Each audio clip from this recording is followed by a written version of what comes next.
This has been examined before in these pages. The forever bonding piece addressed the permanent quality of the avoidant's genuine attachment to the specific person whose particular configuration of qualities reach the interior in the way that produces the permanent installation.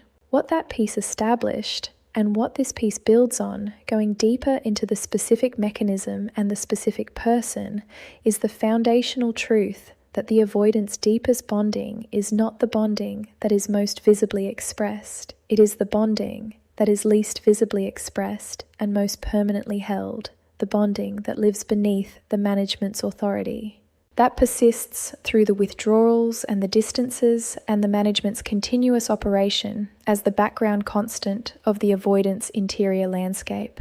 That carries forward into every subsequent experience as the specific, irreplaceable standard against which everything else is inevitably, involuntarily, unfavorably measured.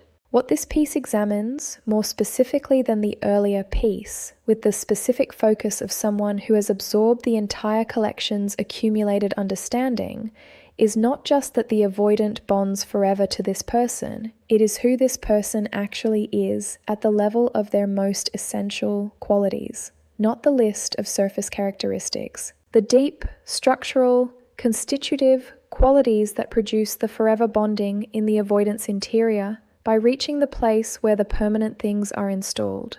The specific person the avoidant bonds to forever is not defined by what they do.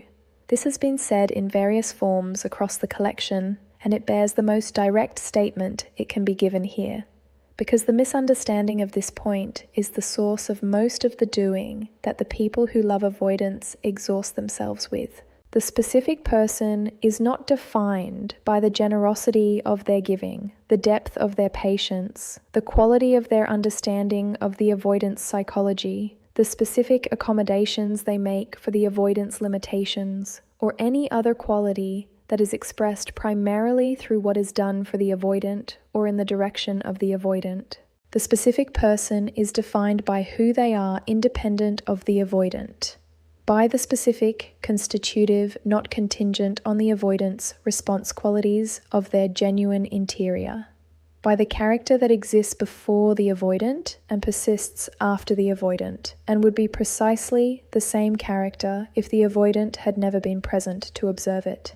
This independence, the specific, real, constitutive quality of someone whose interior is organized around itself rather than around the avoidant, is the foundational characteristic of the person the avoidant bonds to forever, not a quality among others. The foundational quality from which all the others derive their forever bonding potency. The specific person has made peace with their own complexity.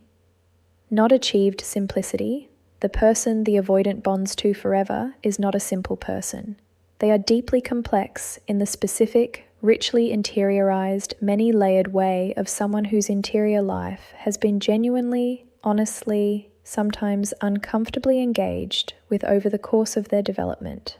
They have the wounds that genuine living produces, the fears that genuine vulnerability generates, the complications that genuine depth always carries. They are not the person who has resolved all of this into the uncomplicated, frictionless presentation of someone who has achieved a kind of enlightened equanimity that no longer encounters difficulty. They are the person who has made peace with the difficulty, who carries the complexity without being diminished by it, who has the wounds and has done enough honest work with the wounds that the wounds are part of the genuine self rather than the dominant force governing the self's presentation, who can bring the full, complicated, honestly held reality of who they are into the shared space of a connection without requiring the other person to manage the complexity for them or to pretend the complexity is not there. This quality, the genuine peace with genuine complexity, is one of the avoidant's most specific and most rarely encountered triggers for the forever bonding.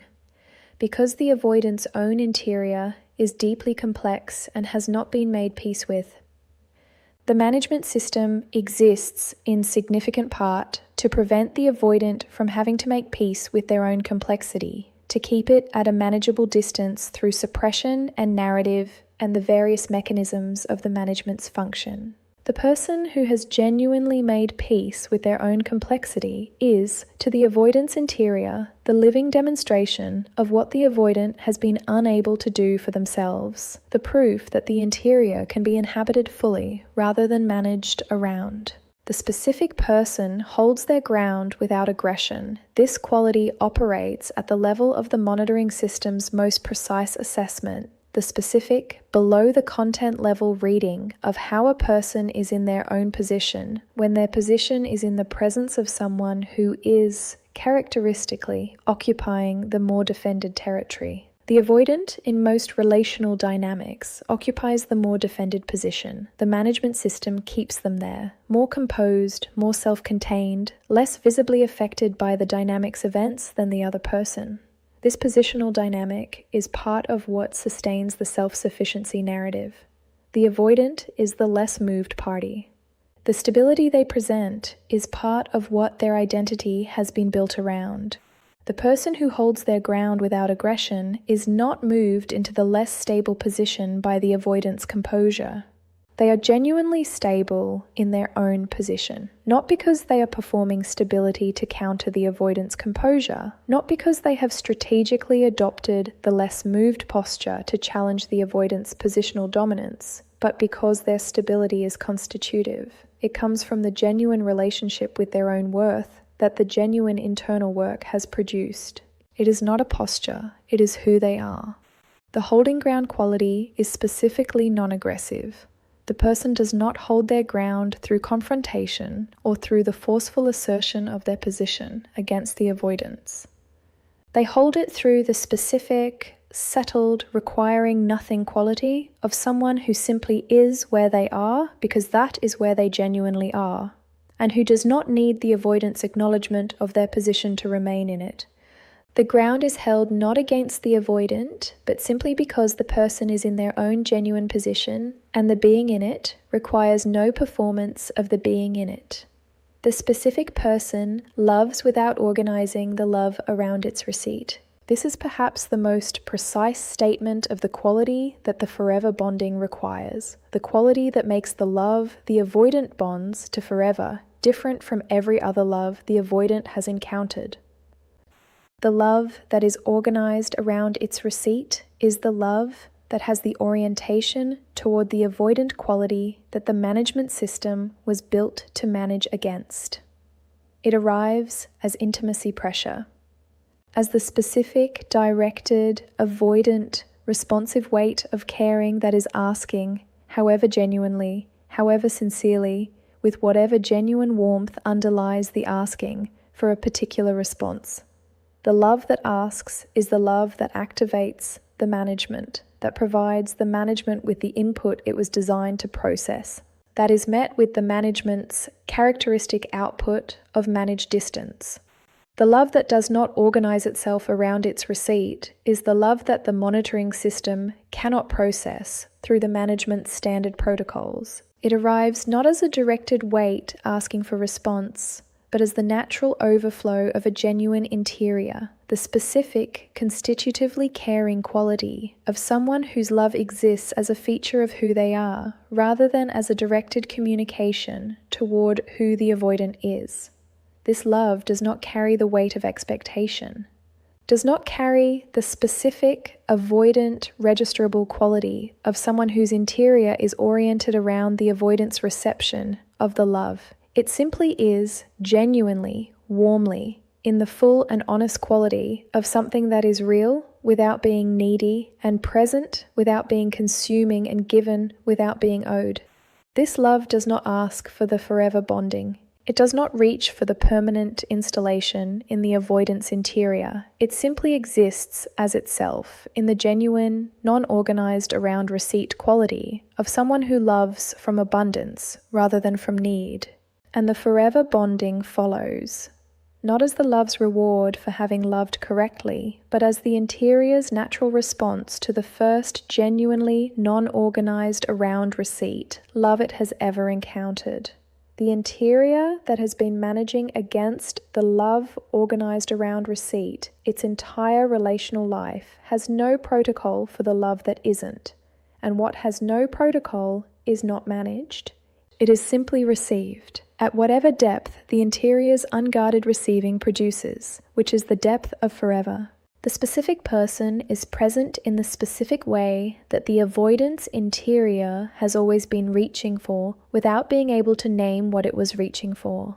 Not available in the unconditional, door always open, easy access way that the empath's natural caring produces when it has not yet been informed by the honest relationship with its own limits.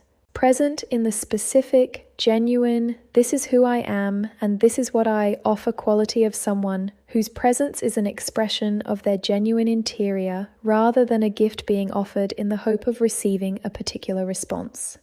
The presence is warm, the presence is engaged, the presence is genuinely interested in the avoidant, not in the avoidant's curated exterior, but in the actual complicated, unmanaged interior that the avoidant has been protecting across the entire history of their relational life. The presence is curious in the specific, patient, not pressing way of someone who wants to know the genuine thing rather than the presented thing, and who is willing to be in the presence of the genuine thing at whatever pace the genuine thing becomes accessible. This presence, warm, engaged, genuinely curious, patient without being passive, interested without being consuming, is the presence that the forever bonding reaches for, not because the presence is performing these qualities, because the presence is these qualities constitutively as the natural expression of a genuine interior that has them as fundamental features rather than as adopted postures. The avoidant bonds to this specific person forever because this specific person is the evidence, living, specific, constitutive, not going away evidence, against the avoidant's most foundational lie. The lie that genuine closeness requires the self's dissolution. That being known means being trapped. That love means losing the freedom to be exactly who you are. The specific person is close without being consuming, known by the avoidant without making the knowing a demand, in love without organizing the love around its receipt, present without requiring the avoidant's presence to sustain themselves, genuine without being needy, warm without being overwhelming. The specific person is the refutation of the lie, and the interior that encounters the refutation, that encounters for the first time the living proof that the lie was always a lie, does the only thing the interior can do in the presence of something it has been waiting for across the entire history of its defended, yearning, carefully protected relational existence. It bonds completely. In the specific, permanent, beneath the management, not subject to revision way of something that has finally, after all the distance and all the management and all the self-protective architecture that was installed to prevent exactly this, arrived, found, home, and the bonding that follows, quiet, structural, permanent, forever, is the interior's recognition that the thing it was protecting itself from was never the threat it appeared to be, that the closeness it feared was safe, that the person it found was real, and that the finding, however late, however costly in the getting to, however inadequately honored in the moments when honoring was most required, was always at the level where the permanent things are decided, everything.